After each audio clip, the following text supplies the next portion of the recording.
déjà super content d'être là. Je remets le chrono à zéro. Ah, ça n'a pas commencé encore, les slides. Bon, ça devrait commencer. Donc, comme je vous disais, je suis très content d'être là. Comme l'a précisé Samuel, je m'appelle Louis. Et en fait, il y a plusieurs raisons pour lesquelles je suis content d'être là. Notamment, Samuel ne vous l'a pas dit, j'ai failli pas pouvoir venir en fait. J'ai failli pas pouvoir venir parce que en ce moment, au boulot, c'est très compliqué. C'est un peu l'enfer, en fait. On a une pression énorme en ce moment d'une guilde, vous la connaissez peut-être, c'est la guilde des décideurs. Et ils nous mettent énormément de pression. Pourquoi, en fait? Je vais vous raconter. Dans mon travail, mon rôle, c'est de m'assurer que notre application, elle arrive en production correctement.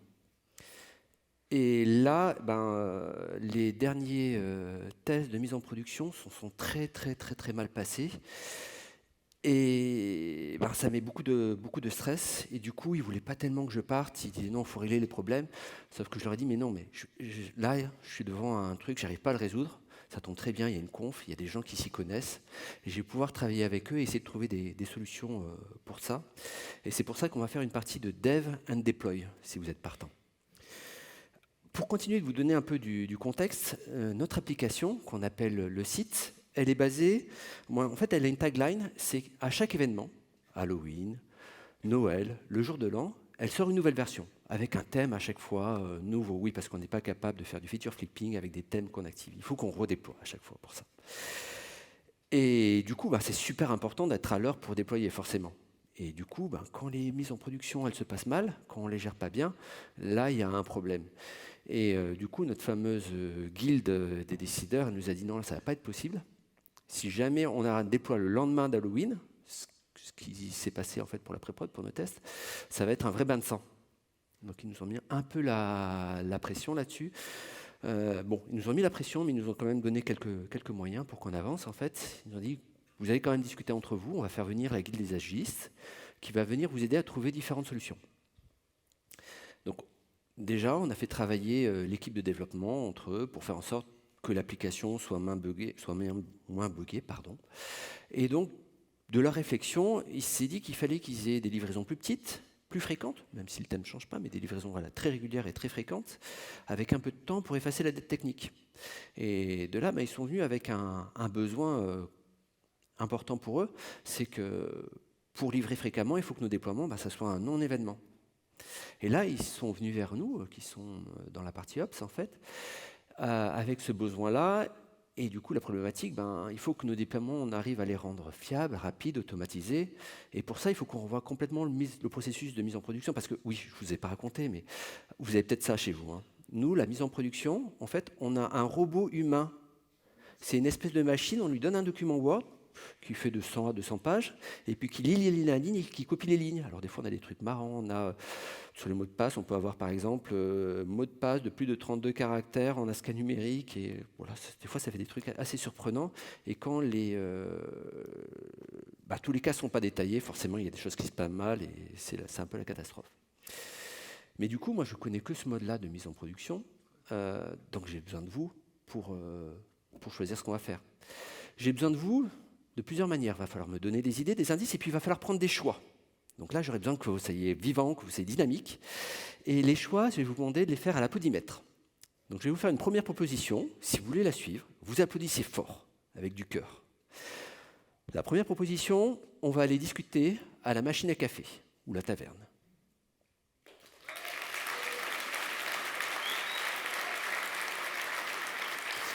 Je vois qu'à Nantes, on aime bien les tavernes. La seconde proposition, je vais aller demander à mon ami Google. Ok, c'est la taverne. Vous avez raison, c'est bien la taverne.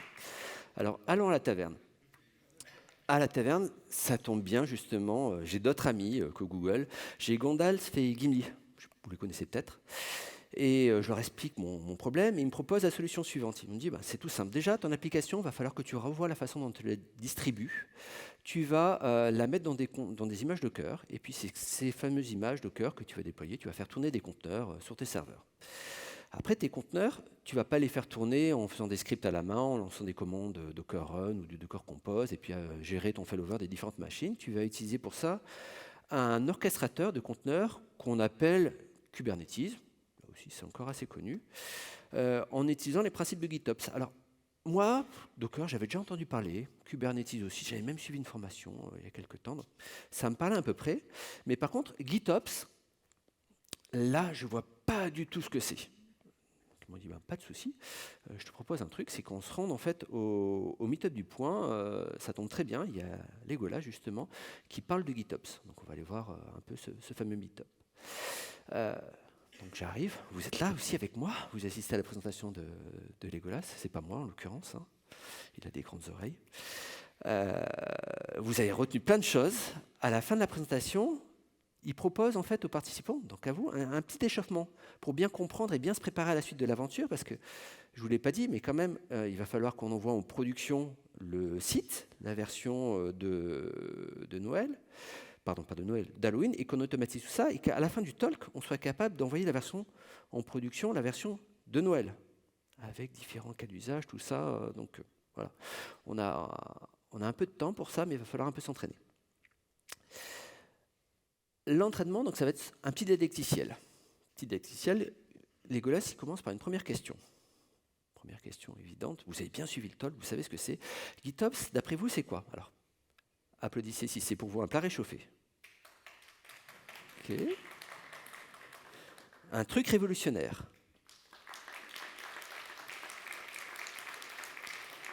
Ok. Une nouvelle destination pour vos vacances. Ah, okay. Ça va être le manque de soleil, ça donne envie de partir. Un nouveau framework web. Alors, on a des frontistes qui veulent partir en vacances, si j'ai bien compris. Eh ben, on va voir. Alors, est-ce que c'est une nouvelle destination pour vos vacances? Ben non. C'est marrant, mais ça, c'est pas ça non plus. Oups, pardon. Je suis allé un peu vite. Oui, non, c'était ça. Donc, c'est pas une destination pour les vacances. C'est pas non plus un truc ultra moderne. C'est plutôt un plat réchauffé en soi. Un plat réchauffé parce qu'on va prendre des vieilles recettes déjà existantes, de principes de continuous intégration, continuous deployment, et on va aller un peu plus loin dans l'automatisation, on va ajouter ce qu'on appelle une boucle de contrôle. Notre boucle de contrôle, elle va nous permettre en fait de vérifier qu'on est bien dans l'état désiré, dans l'état qu'on a défini, et d'agir en conséquence si on n'est pas dans cet état-là. Seconde question. D'après vous, quels sont les deux premiers principes de GitOps? A. Le principe, c'est de faire des valeurs. B. On ne passe des commandes Git qu'en ligne de commande. C. Git est la seule source de vérité. Okay. D. À chaque branche Git correspond à un environnement différent. E. Tout est décrit via des fichiers de manifeste. Et F. Le monde se divise en deux catégories. Ceux qui ont pu se télécharger, ceux qui creusent. Toi, tu creuses. Ok, il y en a qui aiment bien les westerns comme moi.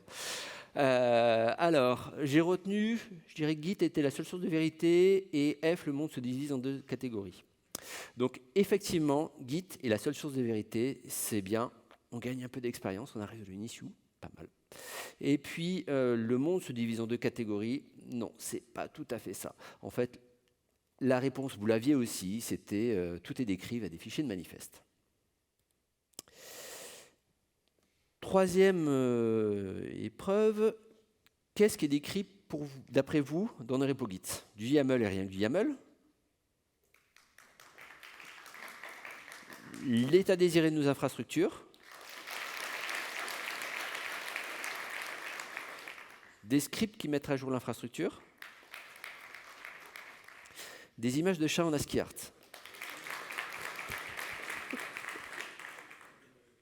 Bon, c'était quand même un peu plus, j'ai entendu, l'état désiré de l'infrastructure, c'est effectivement ça. Pour certains, le YAML, c'est la vie, mais ce n'est pas forcément une fin en soi. Et des scripts qui mettent à jour l'infrastructure, c'était l'ancienne version, l'old way, on va dire. Donc, on va plutôt définir l'état désiré de nos infrastructures. Pourquoi? Parce qu'on va s'appuyer sur des systèmes qui, derrière, eux, vont être capables de manger cet état désiré et de déterminer quel est le meilleur chemin pour aller à cet état désiré et de faire aussi la différence entre l'état réel et l'état désiré. Et donc, avoir cette boucle de contrôle. C'est pas mal, c'est pas mal. Épreuve 4. Est-ce que je peux opérer mon infrastructure sans passer par Git? Le monde se divise en deux catégories. ceux qui ont pu se télécharger et ceux qui creusent. Toi, tu creuses ta tombe si tu touches à la main à l'infra.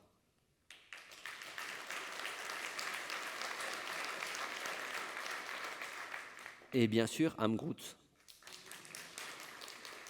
Je sais pas. Samuel, c'est quoi d'après toi là? Je sais pas. C'est lequel? D. Comme tu. Non mais à ton avis, lequel t'as le plus entendu? A plutôt. Le A plutôt? Allez, le A. J'ai un aide maître de jeu. Effectivement, c'est ça. Alors super, on a passé un niveau là. C'est cool. On va continuer de progresser. Dernier échauffement avant vraiment de se lancer dedans. Qu'est-ce qui se passe si jamais j'ai mis les doigts dans l'infrastructure et j'ai modifié des choses? Alors, première solution, je ne vous lis pas la commande, hein, j'efface mes traces en gros. Non, vous n'effacez pas vos traces. Seconde solution, le système essaiera de revenir à son état désiré.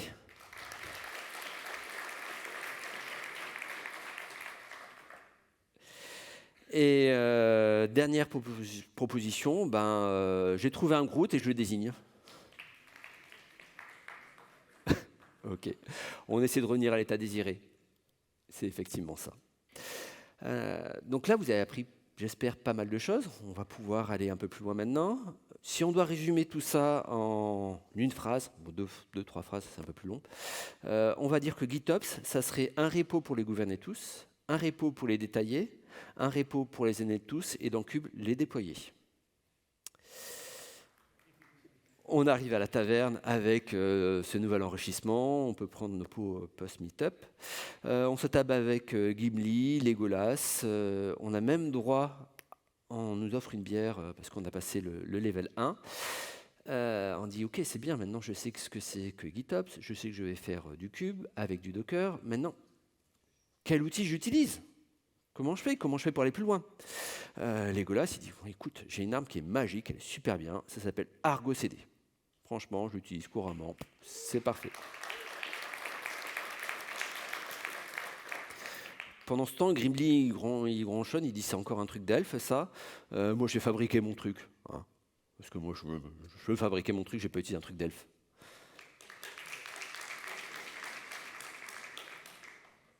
Il y a des courageux, hein. On va partir quand même sur... C'était un peu plus net à Argo CD et c'est quand même un peu plus intéressant. On peut faire à la main, mais après, il faut avoir sa boucle de feedback, tout ça, donc c'est quand même un peu costaud. Dans tous les cas, de toute façon, il nous manque un cluster, mais ça tombe bien, il y a Gandalf qui rejoint et il nous offre un cluster cube. Bon, par contre, on va quand même le payer, son cluster. Bon, on va payer quelques tournées, donc on consomme un peu d'or et on a notre cluster cube. Et on va aller utiliser Argo CD.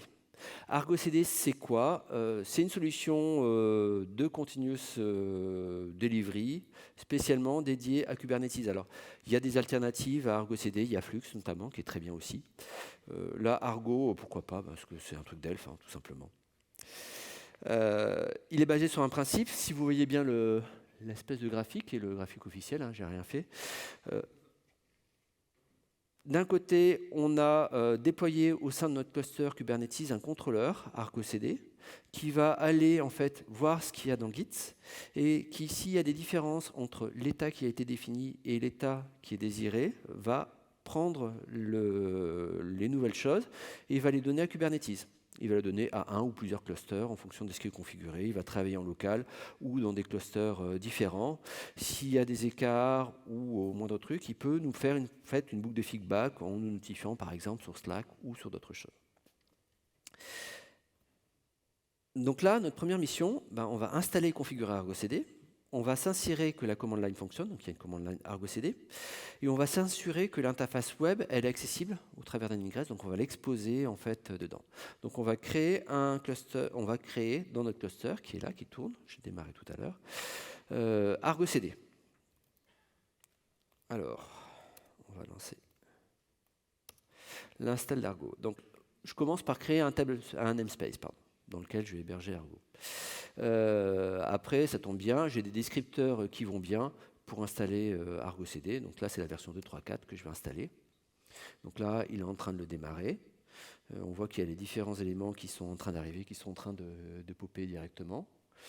Donc là, tout est à peu près exposé, disponible. Je vais créer un ingress controller en fait pour l'exposer. Donc j'ai créé un fichier spécial directement que je mets en place. Je vais attendre que tout soit finalement démarré.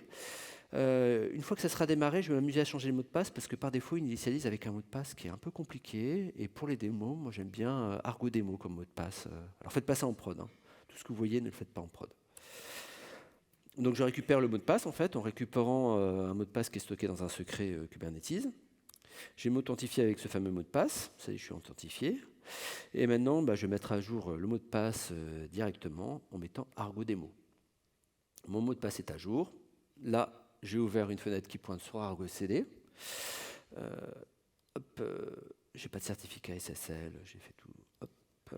Alors, admin, Argo Démo. Est-ce que j'ai le doigt fourchu ou pas? Non, voilà. Là, c'est l'interface web d'Argo CD. Pour l'instant, il n'y a rien de déployé. On va déployer une première application Hello World. Donc ça tombe bien. Nos devs, ils nous ont filé en fait tout ce qui va bien pour déployer en fait directement à partir de fichiers statiques tout ce qui est dans la version d'Halloween du site. Est-ce que vous voyez bien la console ou est-ce qu'il faut que j'augmente la police? Bon, je vais rester comme ça alors. Je vais juste changer d'échelle. Donc là, j'ai un repo en fait. Sur ce repo, j'ai le. Si on fait un git remote, on voit que j'ai quand même un peu zoomé. Voilà. Que c'est un repo qui est sur Internet, sur GitHub, où j'ai mes composants. Je reviens. Je vais prendre un premier descripteur. Tout est comment ça s'appelle? Tout est descripteur, donc versionnable. Là, c'est versionné, mais ailleurs. Et je vais en fait donner à mon contrôleur mon premier descripteur, qui ressemblera à ça, qui est un descripteur basique pour une application Argo CD. Donc, super originale, elle va s'appeler Hello World. Elle va travailler en interne parce que vous voyez que ma cible, en fait, ça sera cette adresse-là qui est une adresse interne en fait de Kubernetes. Donc il va travailler avec l'API serveur interne de Kubernetes. Il va le faire dans le namespace test. Il aura l'option pour dire je crée mon namespace test et je vais lui indiquer le site, le repository où je dois récupérer mes applications et un chemin. Donc un chemin, c'est un fichier, un dossier où il y a tout ça. Alors, pas compliqué. F. Donc là, on va voir l'effet magique des mots. Hop. Il a vu qu'il y avait une nouvelle application à déployer. Vous avez vu qu'elle a changé de couleur. Et il l'a déployée directement. Et elle est accessible. C'est l'effet des mots, c'est magique. J'ai déployé mon site.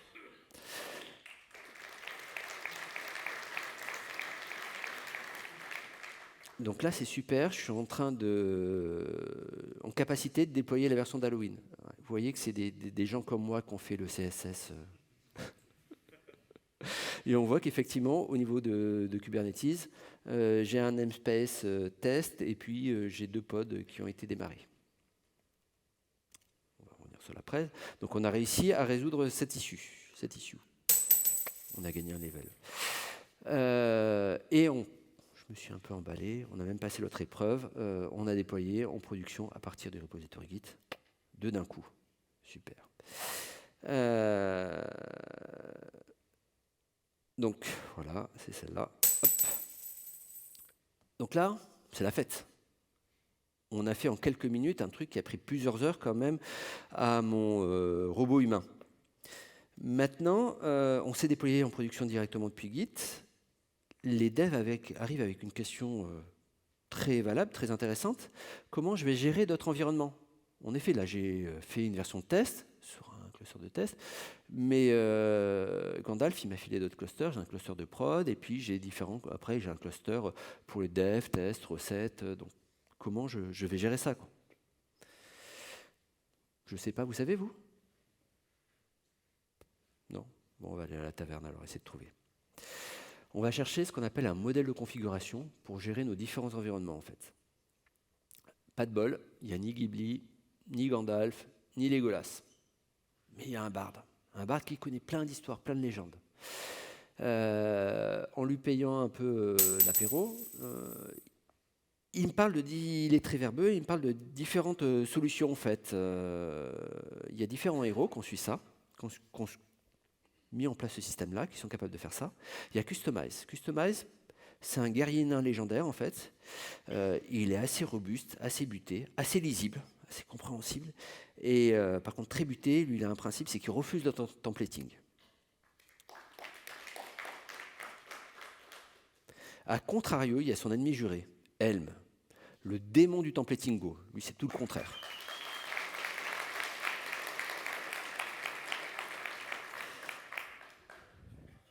Et après, il me parle d'une légende un peu oubliée, un truc qui s'appellerait Dal, ça serait un béornien en fait, un truc un peu, je sais pas trop, il en a entendu parler, ça serait un système un peu plus agnostique qui est basé sur, qui va compiler en fait des fichiers de configuration, ça aurait été fait par une tribu d'askélistes, un truc un peu bizarre. Il y a un escaliste là-bas. Par contre, il a fait beaucoup de bruit, du coup je sais pas, levez la main pour A, levez les bras. Ok, ce sera plus simple, merci. Helm, levez la main. Ok. Dal, levez la main. Ah, je dirais que c'est Helm là. C'est bien, ils ont de la voix, hein, les askélistes, mais.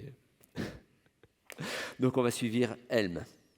Je ne sais pas si c'est une bonne idée. Moi, Helm, je suis un peu allergique à Helm, mais bon, il y en a plein qui l'utilisent. Après, Dal, pour en avoir fait, ça pique, hein, ça pique vraiment. Dal, par contre, il a des trucs sympas. Il a notamment le côté package manager où on peut, grâce à ça, en fait, utiliser des applications qui ont été déjà mises dans un repository quelconque, les récupérer, les tirer et les installer directement avec une commande Helm. Alors maintenant, on commence à pouvoir faire ça aussi avec Customize, mais c'était moins de base, on va dire. Et Helm, c'est un système qui va faire du templating. Jusqu'à là, ça va. En Go, là, ça va pas du tout en fait. C'est là où c'est un peu compliqué ce truc-là. À quoi ça ressemble concrètement en fait? Quand on fait du Helm, on va dire qu'on fait un chart Helm qui aura, alors vous voyez pas trop avec le balrog qui est derrière en fait, mais c'est du Helm, donc c'est normal de pas trop voir.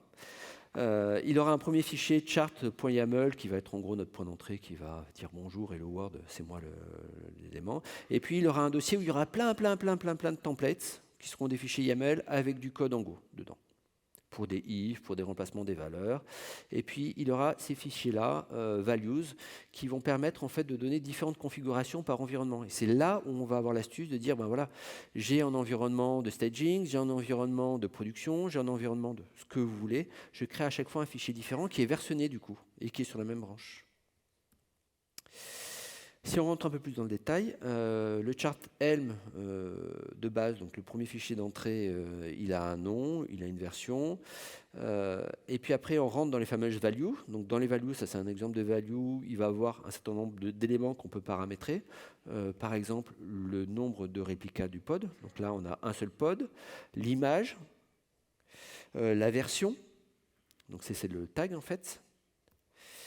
Et puis après, il y aura nos fameux descripteurs YAML qui seront templétisés, où là, on se dit, je ne comprends rien du tout à ce truc-là. Alors ceux qui font du Ansible, peut-être qu'ils y arrivent un peu mieux.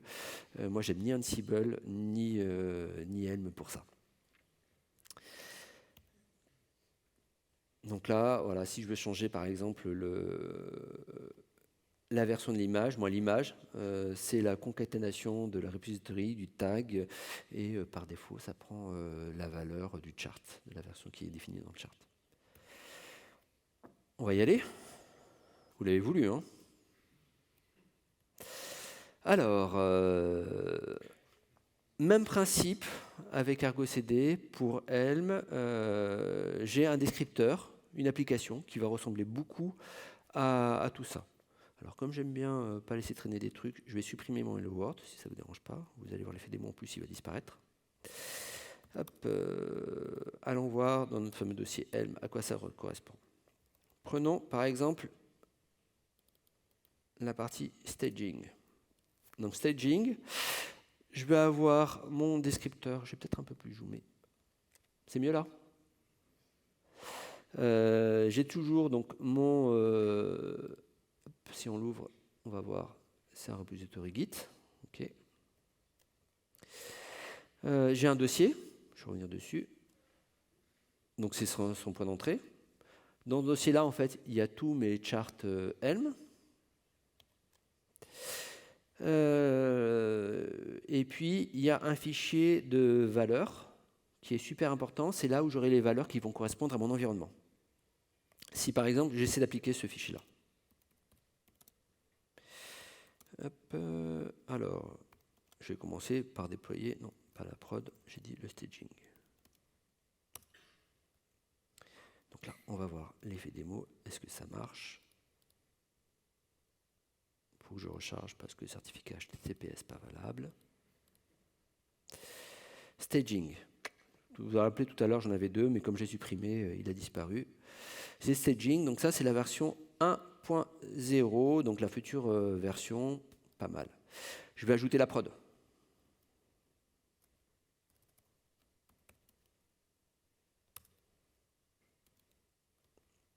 On va voir, notre prod, elle arrive, elle est en train de déployer. Alors si je regarde en détail, hop, je vais zoomer. Un truc sympa avec Argo, c'est qu'en plus on a une représentation visuelle. Alors on peut tout faire avec la command line aussi pour voir les choses. C'est un peu plus facile à présenter comme ça. Ce qu'on peut voir là, si on compare les deux, c'est que là j'ai deux pods. C'était une différence notamment entre le staging et la prod. Là, j'ai qu'un seul pod. Hop, donc je reviens dessus. Je vais déployer. Super. Là, on a passé une bonne étape. On est capable de déployer tout ça en production, en staging. Donc ça, c'est un autre environnement. Vous voyez, des versions différentes. Maintenant, on va quand même un peu avancer dans notre logique. On sait qu'on peut déployer la version pour Halloween, donc ça tombe bien, la semaine prochaine, je serai prêt. Mais un des enjeux aussi, quand même, de notre guilde des décideurs, c'était que je sois capable de gérer aussi la release de Noël et puis celle qui arrive après derrière. Comment je vais faire ça d'après vous? Quelqu'un a une idée?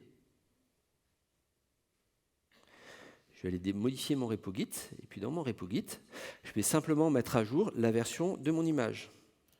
Donc, hop, donc ça correspond tout simplement au repo Git sur lequel j'étais. Je vais éditer le fichier value, par exemple, de la prod, puisque je veux voir. Ah, qu'est-ce que j'ai foutu? Ah, c'est le value, tout court, la prod.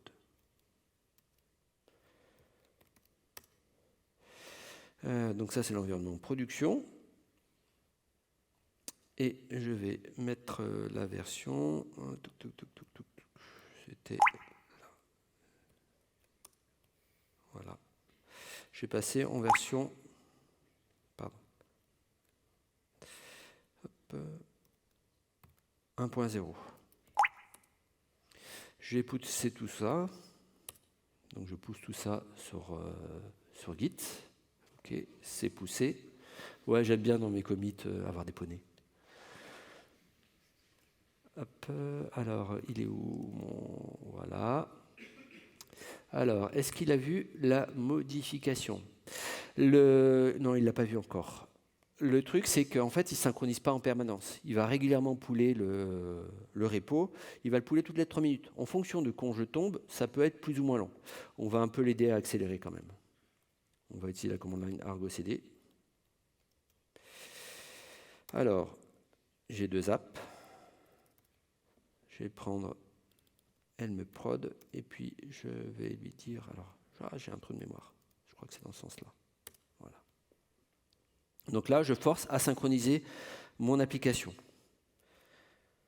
Et normalement, si tout va bien,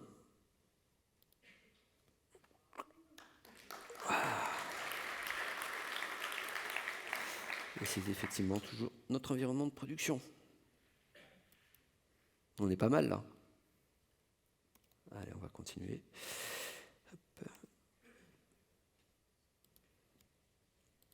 Donc là, on a réussi à déployer via Helm, à gérer plusieurs environnements. Vous voyez que la différence entre les environnements dans Helm, c'était relativement simple. Une fois que j'avais un chart qui était à peu près fait, je pouvais changer simplement le fichier value qui est propre à l'environnement, le pousser, et puis après, c'était pris en compte dès qu'il poulait ou que je poussais à pouler. Cette prise en compte, elle est automatique. On peut l'activer ou pas. Je peux dire la prod, c'est pas parce que j'ai poussé que je veux synchroniser. Donc je peux désactiver la synchronisation auto et à ce moment-là, je le fais sur une commande line ou via l'interface web où je clique vas-y synchronise-toi ou un job ou ce qu'on veut. Donc c'est cool, on a passé un niveau.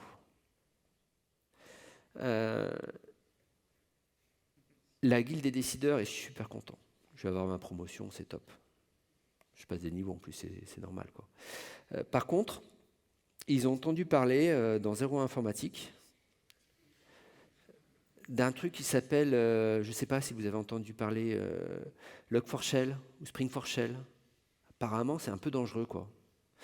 Et ils se sont dit, il y a quand même des risques, on commence à avoir du monde, notre application, elle commence à bien marcher. S'il y a des grosses failles de sécurité comme ça va pas être terrible, ça va mal se passer, quoi. Donc, ils ont commandé un audit de sécurité.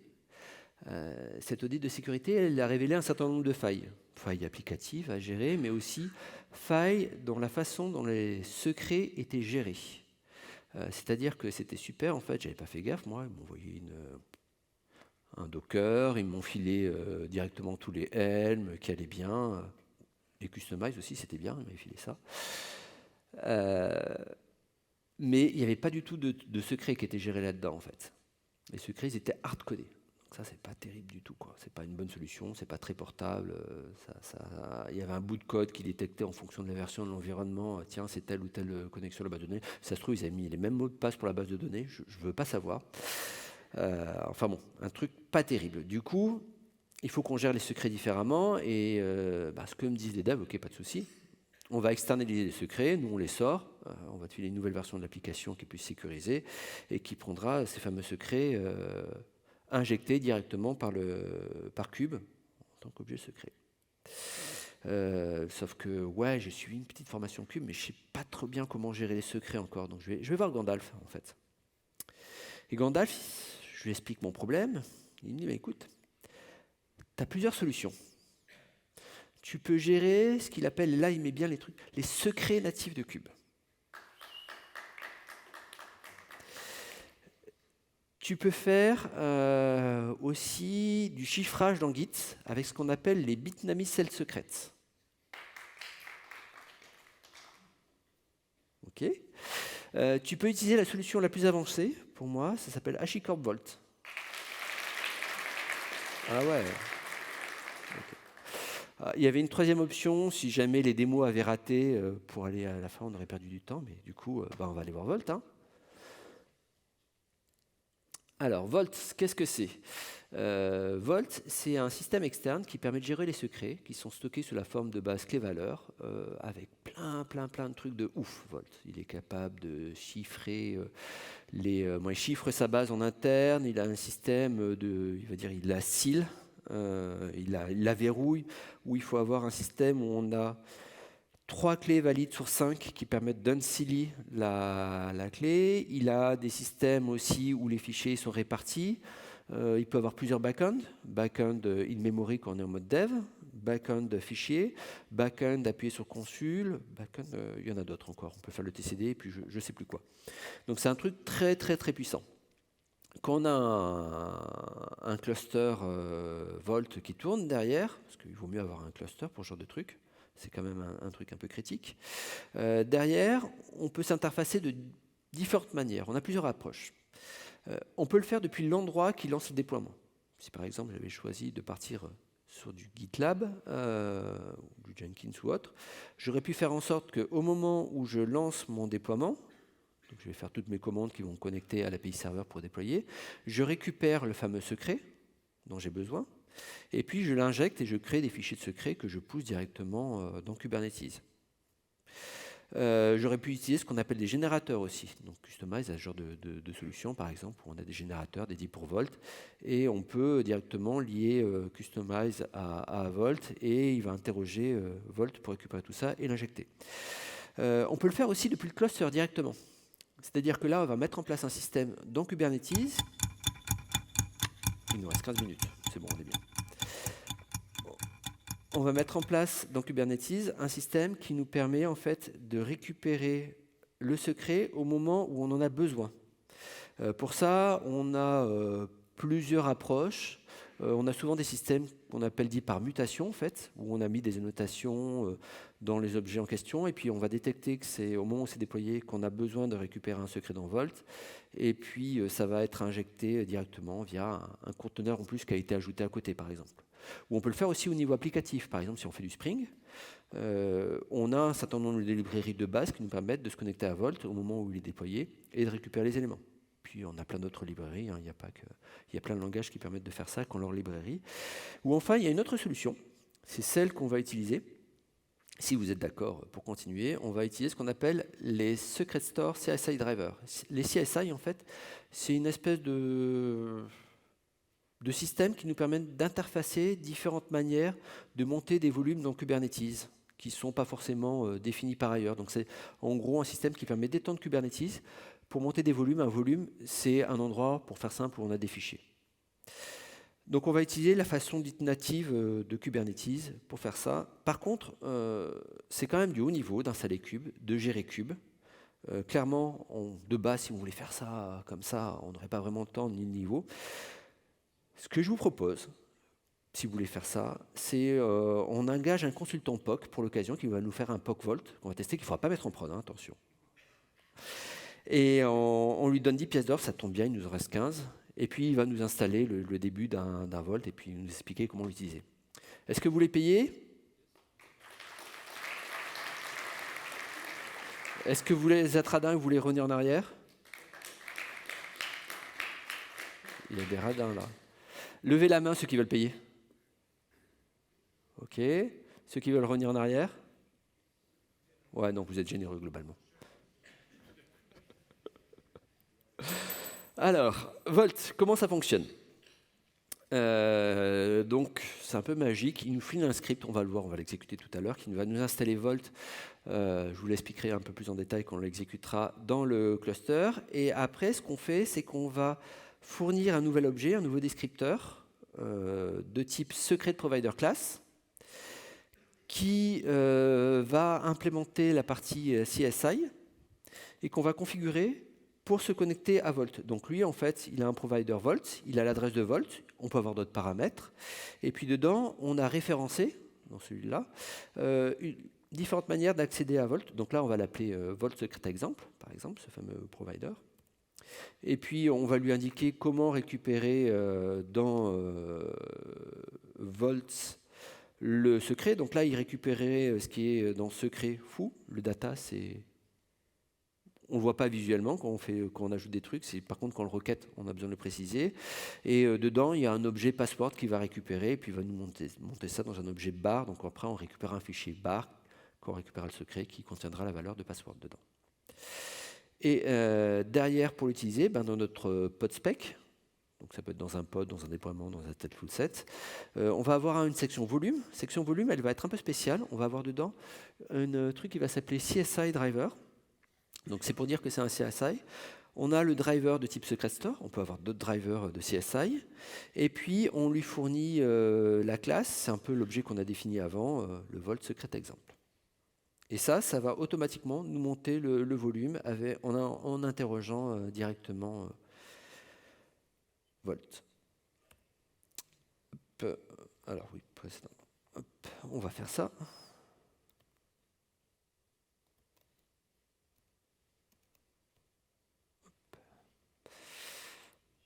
Donc première étape, on va installer Volt.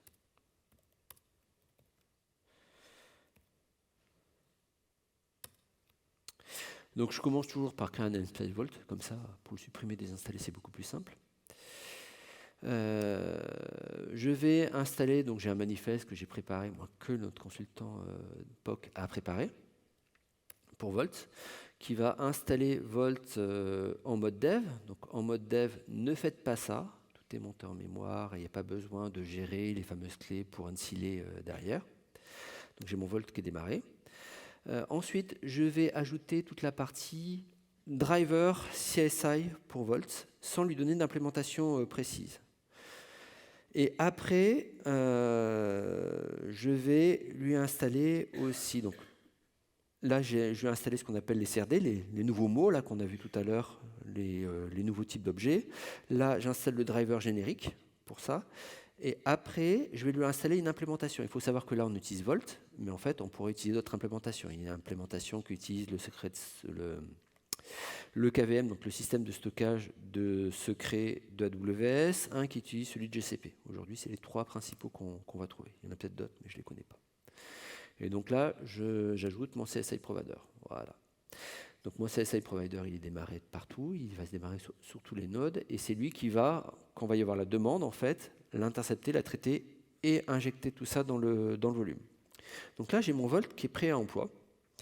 Maintenant, on va voir, on va se faire mal un peu, dans Helm, à quoi ça ressemble. Donc dans Helm, j'ai ajouté un petit fichier de template qui est... non. Je vais faire un ls plutôt. Tac, tac, qui s'appelle...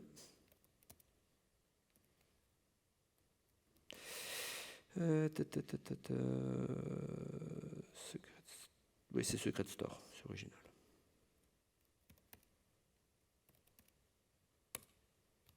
C'est un fichier tout simple, hein. Je ne vous montre pas le déploiement parce que là ça pique vraiment les yeux. Donc on retrouve ce que je vous montrais tout à l'heure, en fait, un nouveau type de ressource avec notre fameux secret provider class qui va s'appeler Volt Jump Secrets. Pour les secrets, ça allait bien, James Bond. Avec un peu de templating, il va récupérer l'adresse qui est définie ailleurs dans le value en question.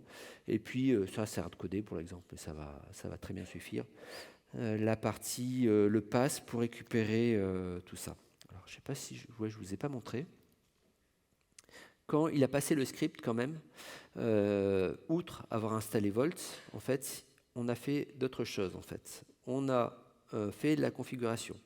Donc, on a créé ce qu'on appelle dans Volt une policy qui nous donne les droits de lecture sur tous les secrets en mode lecture, j'ai dit read.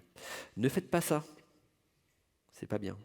Normalement, on le fait de manière unitaire, on ne donne pas les droits à tout le monde là, n'importe qui, en fait, avec cette policy-là, a le droit d'accéder à tous les secrets. On essaie de faire de la ségrégation et on a une espèce d'arborescence, et en fonction de qui veut accéder à quoi, il y a le droit ou pas d'accéder. On a créé aussi un rôle, en fait, CSI, qui a le droit de lire tous ces secrets, donc qui est associé à cette policy, qu'auront n'importe quel pod qui démarre, de n'importe quel namespace. Donc n'importe quel service account, de n'importe quel namespace aura ce rôle-là. Ne faites pas ça encore une fois. Et puis j'ai ajouté ce fameux secret, en fait, donc il a fait un put gem secret du secret Hello DFS Nantes. Alors, on va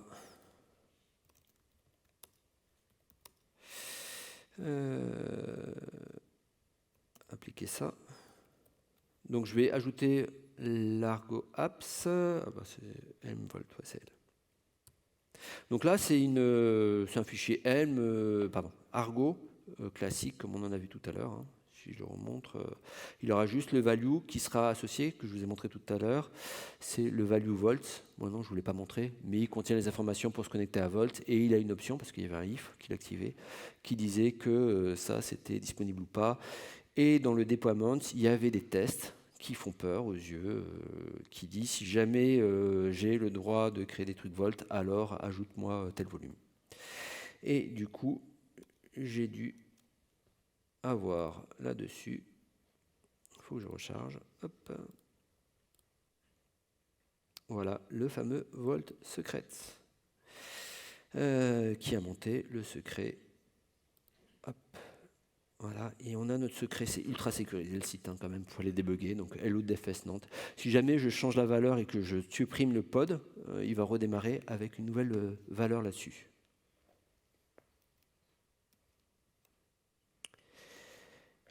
Et ben on a réussi à résoudre l'issue. Bravo. Il reste 5 minutes. Une dernière épreuve, mais avec Ergo, elle n'est pas terrible. C'est la question, si jamais je veux déployer sur prod au lieu de déployer sur la branche principale, parce que là, vous voyez que la prod, à chaque fois que je modifie mon objet prod, c'est déployé, donc la main est déployée. Comment je ferais si je voulais déployer sur un tag spécifique, ce qui donnerait un peu plus la main sur des choses. Alors on pourrait aussi dire je déploie sur des branches spécifiques et avoir un dev pour tout ce qui est dev et puis un main ou master pour tout ce qui est prod. Vu qu'il reste 4 minutes, on va passer directement aux questions. Sachez qu'on peut le faire avec Ergo, mais sachez que c'est pourri. Donc, on va dire, on n'a pas le temps, on va y aller. En tout cas, merci à vous pour cette première partie. Vous avez réussi à passer le premier tome. On a résolu quand même 8 issues. On a passé 18 story points. On finit avec le niveau 4, c'est pas mal. Et 8 pièces d'or.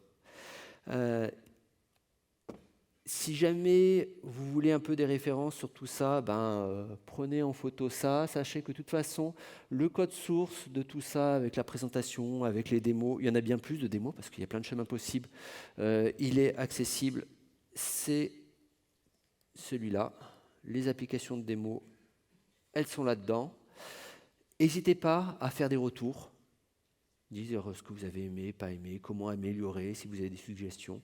C'est un lien Bitly, mais ça pointe directement vers le lien classique qui est proposé par le DevFest. N'hésitez pas aussi à tous les talks que vous suivez de faire des retours. Et puis si vous avez des questions, je vous remercie de vos questions.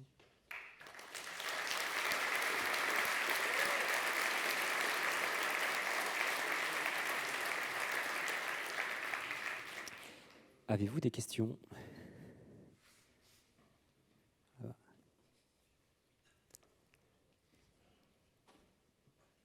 Je vois une question au fond là-bas. Non, c'était là, monsieur en gris.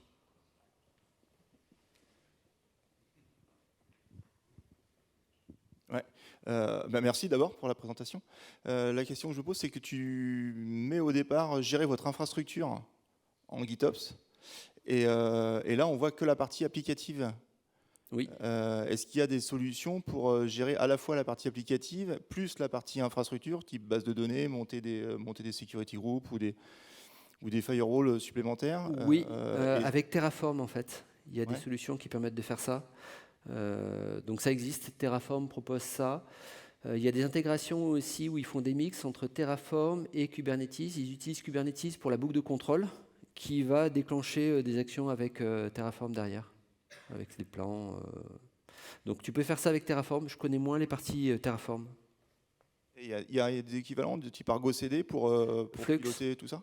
Il y a Flux comme équivalent pour le... Alors oui, Argo CD et Flux, c'est pour déployer des applications au sein de Kubernetes. Terraform, c'est plus pour gérer de l'infrastructure avec un peu les mêmes principes. Et tu as des contrôleurs, donc Kubernetes, qui peuvent piloter du Terraform. Donc tu lui donnes à manger tes descripteurs. Par exemple, je veux une base de données format YAML que tu versionnes. Et ça va être géré par ces fameux contrôleurs, comme tu as le contrôleur de Argo ou de Flux. Et il va essayer en permanence de faire le rapprochement, mais en s'appuyant, par contre, au lieu de demander à Kubernetes de faire l'action, il va le déléguer plutôt à du Terraform. Après, tu peux avoir d'autres solutions externes ou tu peux créer tes propres solutions pour le faire. Merci. Une dernière question ? Il y avait une question là.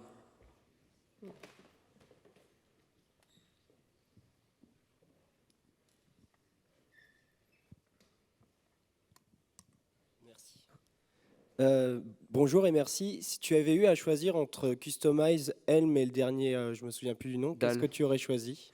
Customize. Parce qu'en fait, j'ai une très mauvaise expérience de Helm, où les versions précédentes de Helm, ils avaient un composant qui s'appelait Tiller. Si vous avez connu Tiller, vous savez pourquoi je dis ça, qui était une horreur à gérer quand on devait gérer des droits fins par namespace. Donc c'était très mal foutu, c'était très instable. Là, ça s'est quand même bien amélioré. Donc si on doit faire du templating, pourquoi pas Helm, mais je préfère Customize pour sa lisibilité, sa simplicité. Ok, merci Louis, on peut l'applaudir. Merci à vous.